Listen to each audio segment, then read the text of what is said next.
하나님 말씀 봅니다. 마태복음 17장 22절에서 23절 말씀입니다. 우리 같이 한 목소리로 보고 읽고 듣도록 합니다. 같이 봅니다. 갈릴리에 모일 때에 예수께서 제자들에게 이르시되 인자가 장차 사람들의 손에 넘겨져 죽임을 당하고 제3일에 살아나리라 하시니 제자들이 매우 근심하더라. 아멘. 오늘 한국의 설이죠. 네. 부모 형제와 새해 인사는 하였는지. 네, 근심할 수밖에 없는 삶은 오늘 말씀의 제목입니다. 왜 우리는 근심할 수밖에 없는 삶을 살아갈 수밖에 없을까? 오늘 말씀을 통해서 여러분들의 삶에 근심할 수밖에 없는 삶이 바뀌어서 참된 평안과 평강에 넘치는 삶이 되시기를 축복합니다. 이제 예수님께서 눈앞에 다가오는 십자가의 고난과 죽음에 대하여 이미 마태복음 16장 21절 한번 열어주세요. 21절에 말씀을 했습니다. 첫 번째 말씀하신 거죠. 우리 한번 같이 읽어볼까요?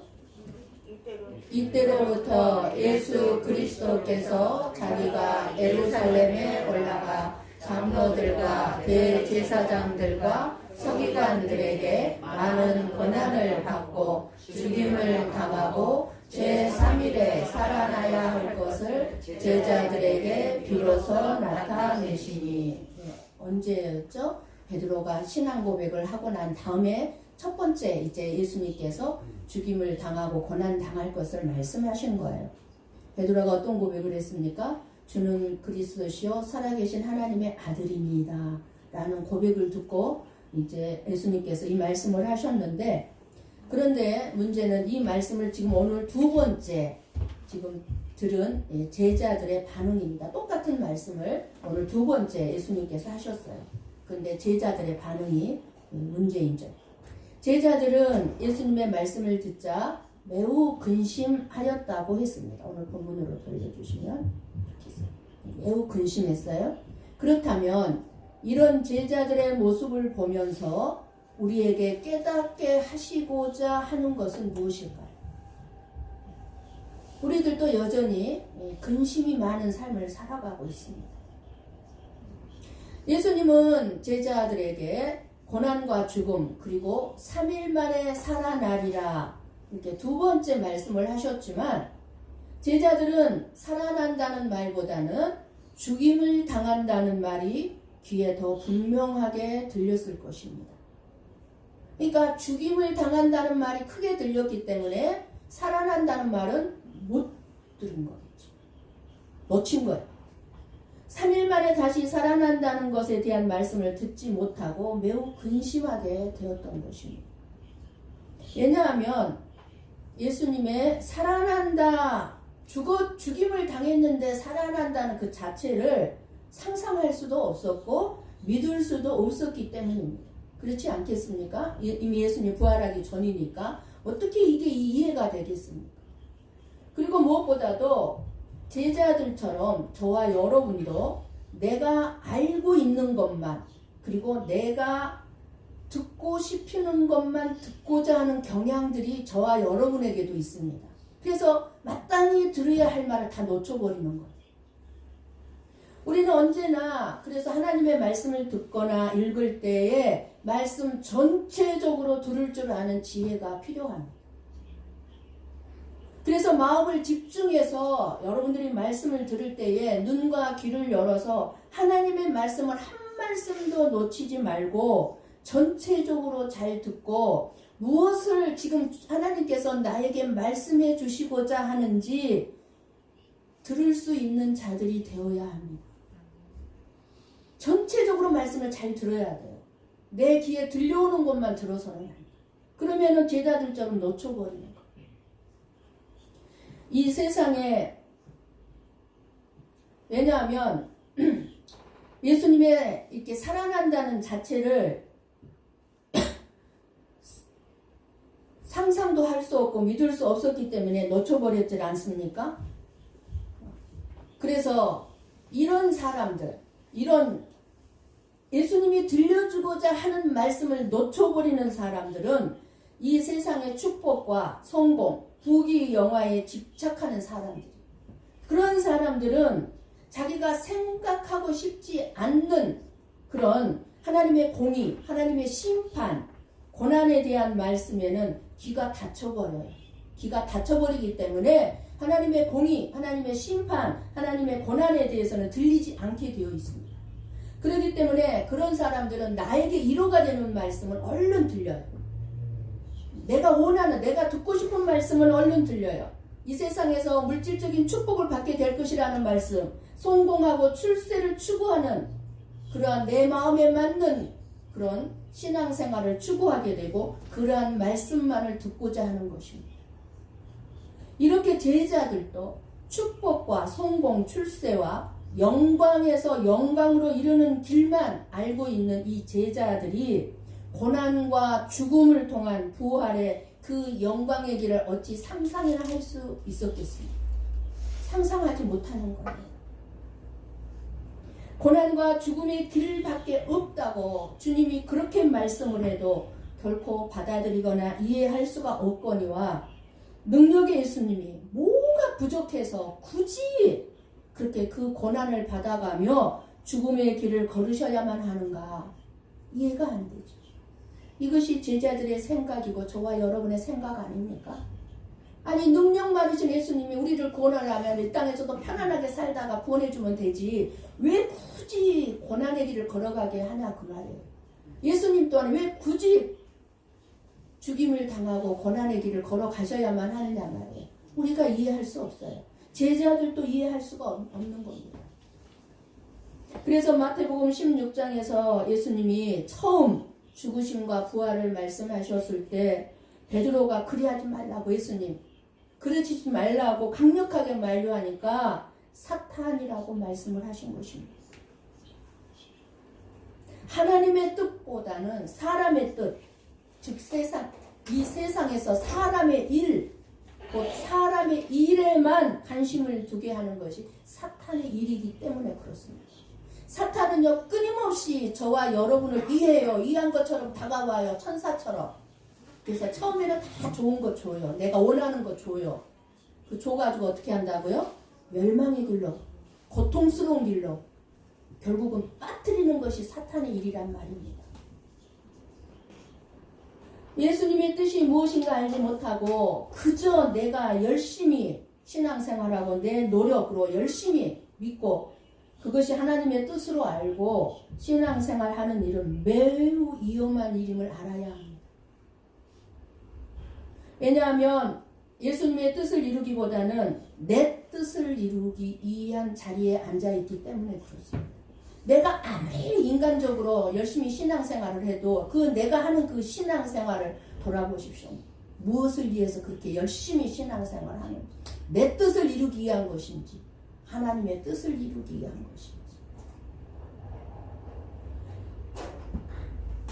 예수님께서 왜 고난 받으시고 십자가에서 죽으셔야만 하는지 이 구원의 놀라운 비밀을 바로 깨닫지 못하고 우리들이 신앙생활을 한다면 우리도 역시 제자들이 보여주었던 것 같이 우리도 여전히 이 세상의 삶을 살면서 근심하며 살아갈 수밖에 없다는 것입니다. 베드로가 예수님을 위한 것 같은 그 십자가의 길을 못 가게 하는 행동은 예수님으로부터 사람의 일이 곧 사탄의 일이라고 책망받으셨습니다. 그 유혹에 넘어가지 말라는 것입니다. 우리가 예수님의 고난과 십자가의 죽음에 대해서 우리가 영적으로 눈과 귀가 막혔는데 그저 교회 일을 열심히 하면 사탄 마귀의 일이 될 수도 있다는 사실을 깨달아야 합니다. 내 열심 때문에 내가 열심히 하는 신앙생활 때문에 스스로 시험이 들어요. 내가 이렇게 열심히 신앙생활을 하는데 하나님은 왜 나에게 이것밖에 복을 안 줍니까? 스스로 시험 드는 거예요. 그리고요 자기만 스스로 시험 든 게 아니라요. 다른 사람들을 비판하게 됩니다. 자기 열심 있는 신앙생활로 인해서. 그것은 하나님의 일을 한 것이 아닙니다. 예수님이 이 세상에 오셔서 살아가시는 삶은 제자들이나 우리가 바라고 원하는 이 세상에서의 영광을 누리는 삶이 아닙니다. 예수님은 이것을 변화산, 홀문산이라고도 하는데요. 거기에서 말할 수 없는 영광스러운 모습으로 미리 보여주셨습니다. 그러므로 이 하나님의 나라의 놀라운 영광을 본 제자들에게 필요한 것은 그럼 뭐겠습니까? 이들은 하나님의 나라의 이루 말할 수 없는 황홀한 영광을 봤어요. 그렇게 보았다면, 그것을 보았다면 눈에 보이는, 이 육신의 눈에 보이는 이 세상의 영광은 배설물에 불과하다는 것을 알아야 했습니다. 내가 그렇게 이 땅의 영광을 추구했는데, 이 땅의 출세 성공을 추구했는데 배설물이었구나, 쓰레기에 불과했구나 를 알아야 했던 것입니다. 만약 저와 여러분이 나의 욕망을 가지고 예수님을 섬기고 있다면 베드로처럼 사탄아 내 뒤로 물러가라는 책망을 우리는 받을 수밖에 없고, 제자들처럼 끊임없이 우리의 삶의 불안과 근심이 사라지지 않을 것입니다. 우리 역시 삶의 문제로 불안해하고 근심합니다. 건강 문제, 우리 앞에 대두되어 있는 문제, 물질 문제, 인간관계 문제, 자녀 문제, 직장 문제 등으로 불안과 근심이 있습니다. 그리고 이제 나이를 먹어갈수록 내 노후를 어떻게 하지? 모아놓은 것도 없는데 미래에 대한 불안과 근심이 있습니다. 이 모든 것은 이 세상에서의 먹고 사는 문제입니다. 그러지 않습니까? 어떻게 하면 이 세상에서 내가 먹고 살 수 있지? 사람들은 이런 불안과 근심을 조금이나마 해결해 보고자 하나님을 찾으면서 하나님과 친밀한 관계를 유지하려고 하기도 합니다. 그래서 하나님에게 자기 열심을 보이고 그 대가로 원하는 것을 얻으려고 합니다.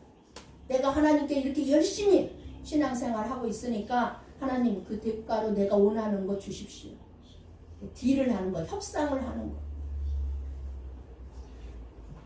우리는 이 세상에서 먹고 사는 문제에 너무 집착해 있습니다.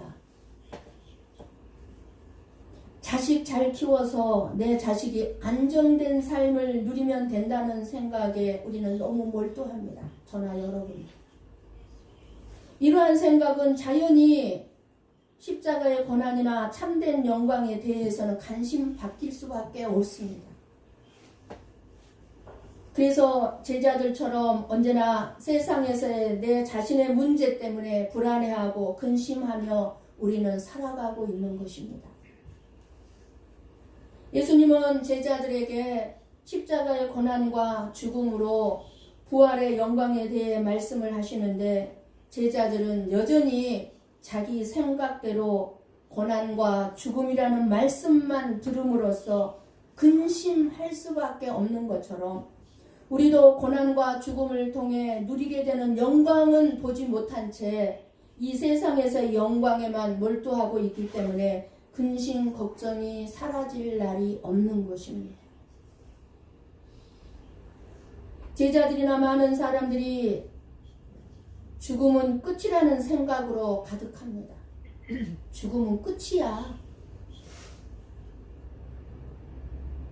그러니까 살아있을 때 분명히 더 영광을 누리며 살아야 돼. 헛되지 않게. 이런 생각들을 합니다. 그러나 분명히 저와 여러분이 기억할 것은 죽음은 끝이 아니라 진짜 새로운 시작이라는 사실입니다. 진짜 삶이 우리에게 주어진다는 것입니다.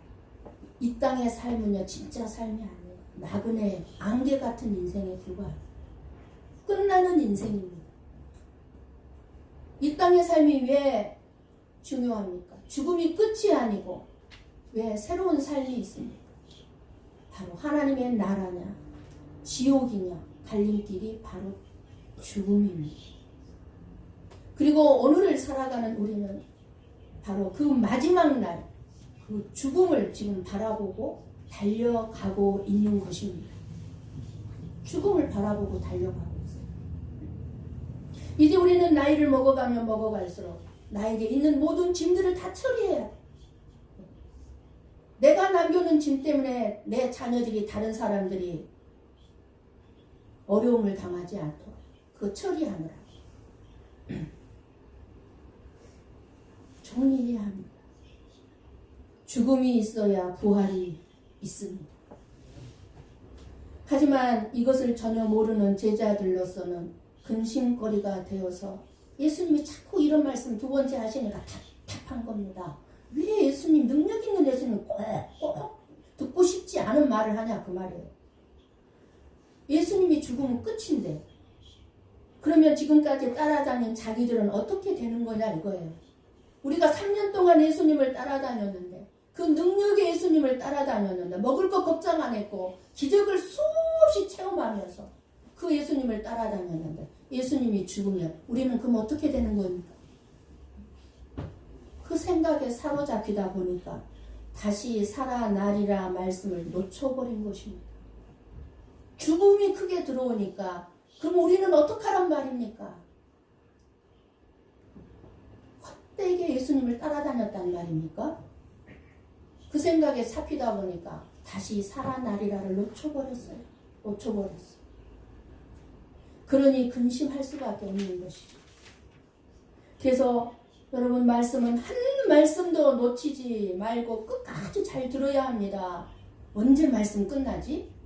왜 계속해? 아니에요. 꼭 들어야 될 말씀이 있고 누군가가 끝까지 들어야 될 말씀이 있기 때문에 하나님이 하시게 하는 겁니다. 끝까지 잘 들어야 합니다. 제3일에 살아나야 하리라. 이 소망이 있기에, 부활의 생명이 있기에 우리가 예수님을 믿게 된 것이 복입니다. 이 자리에 앉아 있는 것이 복인 줄 믿습니다. 하나님 말씀은 자기가 좋아하는 말씀만 골라서 듣거나 먹는 것이 아닙니다. 부모들이 왜 편식하는 자녀들에게 왜 모든 음식을 골고루 먹이려고 합니까? 자녀가 질병이 없는 건강을 가지게 하기 위해서입니다. 편식을 못하게 하는 거예요. 모든 음식을 골고루 먹어야 질병에 걸리지 않고 면역력이 키워져서 건강할 수 있기 때문에 그러죠. 마찬가지예요. 목사도 마찬가지로 성도들의 입에 달콤하고 귀에 듣기 좋은 설교만 한다면 성도들의 영적인 건강이 무너지고 믿음이 병들게 되고 마는 것입니다. 믿음이 병들었다는 것은 뭐냐면 잘못된 신앙을 가지고 신앙생활만 열심히 낸다 이거예요. 어떤 신앙생활이요? 기복주의적인 신앙생활, 물질적인 성공, 출세를 지향하는 그것만을 추구하는, 그리고 신비주의, 어떤 기적이나 능력만을 원하는 그런 치우친 잘못된 믿음을 가지게 됨으로써 건강한 성도와 교회를 세우지 못하고 병든 성도들을 만들고 병든 교회를 만들고 마는 것입니다. 우리 한번 마태복음 13장 14절 말씀을 봅니다.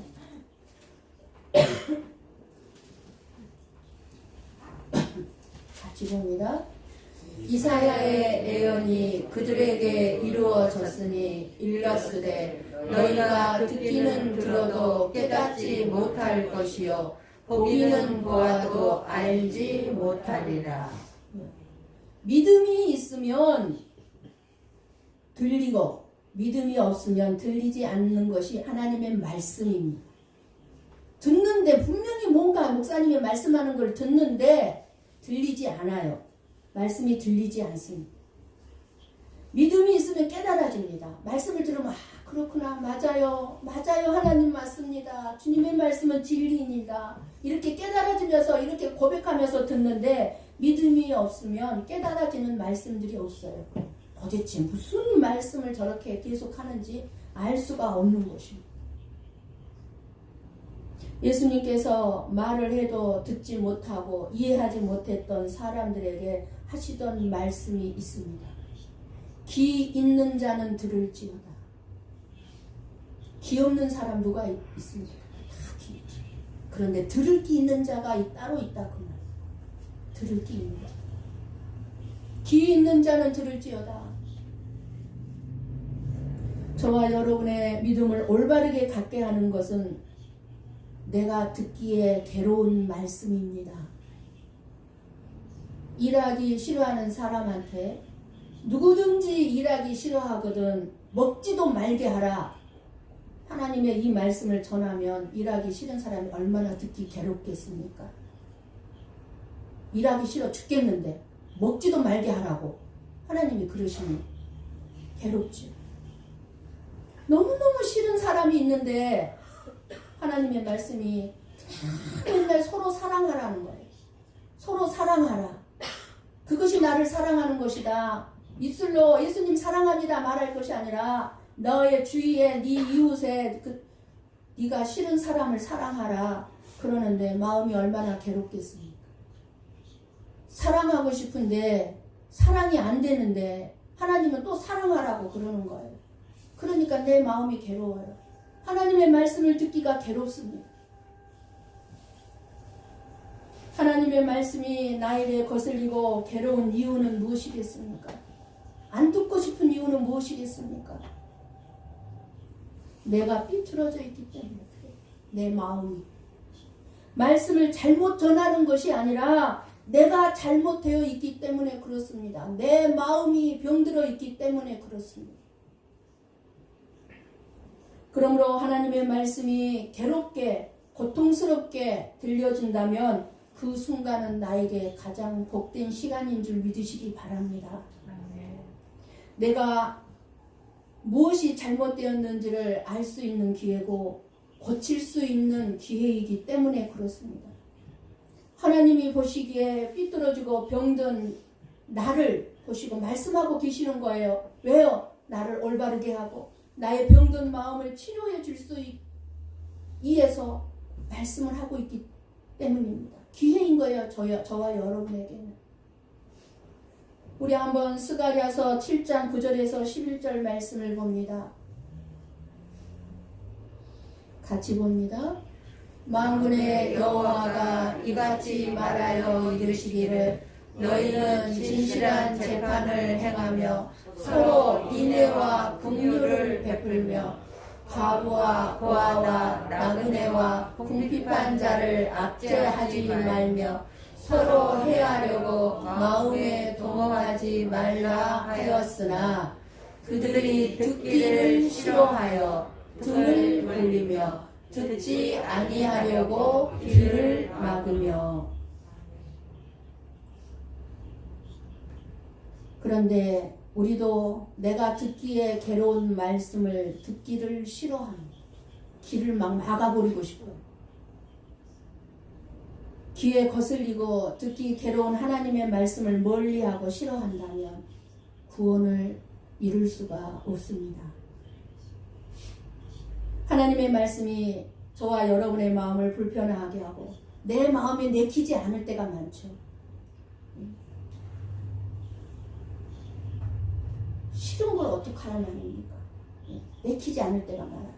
그럴 때 오히려 그 하나님의 말씀 앞에 서로 사랑하라는 그 말씀 앞에 내가 무릎을 꿇고 내 잘못을 회개하며 하나님의 말씀이니까 순종해 보시기를 바랍니다. 내가 손해를 보는 것 같고 나만 억울한 것 같고 나만 망할 것 같고 하나님의 말씀에 순종하다 보면은 그냥 나만 바보 되고 병신되는 것 같다 할지라도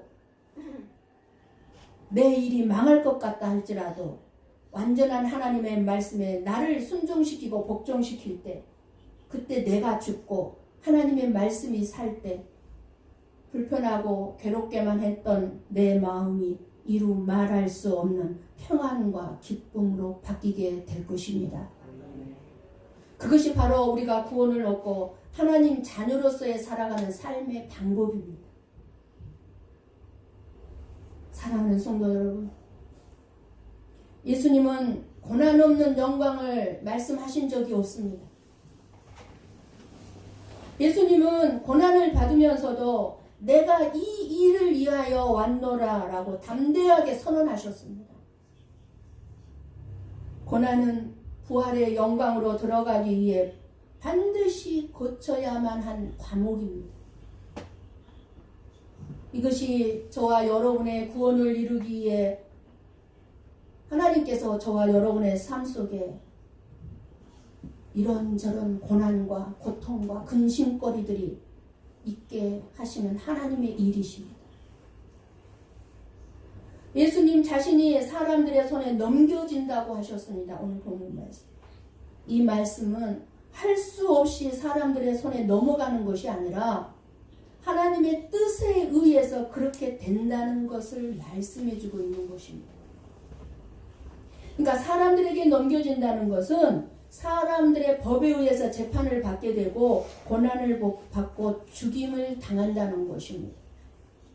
예수님이 이 세상에 오신 목적이 십자가입니다. 죽임을 당하기 위해서 오셨습니다. 이렇게 십자가의 죽음은 모든 인류를 위한 구속의 예수님의 희생이었고 한 번에 드리는 속죄 제사였습니다. 예수님의 십자가의 죽음이 없었다면 저와 여러분은 아무 가치 없는 인생으로 멸망당할 수밖에 없는 사람들이 되어버리고 말았을 것입니다.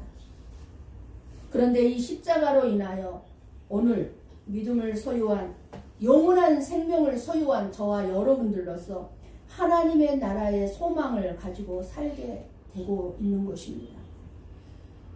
지난날에 제가 잘못 알고 있었던 것이 목사, 선교사, 하나님의 종으로 부름받은 자들은 당연히 이렇게 예수님과 같이 고난의 길, 십자가의 길, 좁은 길을 가야 하는 건 마땅하지만 성도들은 그렇게까지 안 해도 된다고 생각을 했었습니다. 아니요. 목사나 성도들이랑 똑같이 하나님의 종이고 똑같이 하나님의 자녀입니다.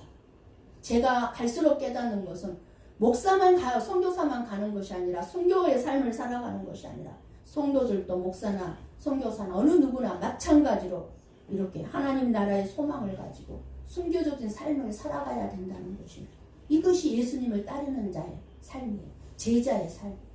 여러분은 예수님의 제자 아닙니까? 저만 예수님의 제자가 되어야 합니까? 아니죠. 여러분들도 예수님의 제자예요. 그럼 동일하게 살아야 되는, 예수님을 따라가야 되는 것입니다. 예수님의 가신 길, 예수님의 살아간 삶을 따라가야 되는 것입니다. 이렇게 하나님의 나라의 소망을 가지고 살아간다면 고난을 두려워하지 마시기 바랍니다. 예수님이 우리를 불러내셨을 때, 예수님이 저와 여러분에게 사명을 맡겨주셨을 때 그것이 어렵다고 힘들다고 해서 회피하거나 거부하지 마시기 바랍니다. 예수님께서 어떤 고난도 감당할 수 있는 힘과 능력과 지혜를 공급해 주실 것이기 때문입니다. 아멘. 우리가 겸손히 예수님의 뒤를 따라 걸어가노라 하면 언젠가는 그 십자가의 고난을 통과하게 되고 마침내 부활의 영광으로 들어가신 예수님과 함께 하나님 나라로 들어갈 줄을 믿습니다. 무엇이 우리를 근심할 수밖에 없는 삶을 살게 합니까? 여러분의 삶을 돌아보십시오. 여러분이 무엇을 지금 근심하고 있습니까? 없지요. 근심 없는 사람 없습니다. 저를 비롯해서 여러분 모두가 다 근심거리가 있을 것입니다.